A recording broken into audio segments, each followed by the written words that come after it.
কথায় আছে, বিপদেই বন্ধুর পরিচয় পাওয়া যায়। এক গ্রামের দুইজন ভালো বন্ধু ছিল। তারা একে অপরের খুব ঘনিষ্ঠ ছিল এবং সবসময় একে অপরকে সাহায্য করার প্রতিশ্রুতি দিয়েছিল। একদিন তারা বনের দিকে হাঁটতে বের হয়। এই বনে অনেক বন্য প্রাণী ছিল, তাই তারা হাঁটার সময় খুব সতর্ক ছিল। হঠাৎ তারা দেখল যে এক বড় ভাল্লুক তাদের দিকে আসছে।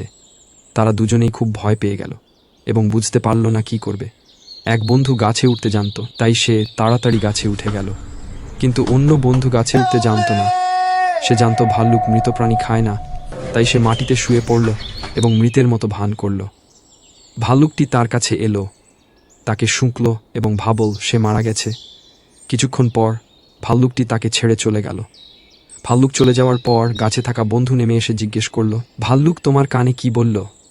তখন মাটিতে শুয়ে থাকা বন্ধু উত্তর দিল, ভাল্লুক আমাকে বলল, বিপদের সময় যে বন্ধু পালিয়ে যায় তাকে বিশ্বাস করা ঠিক নয়।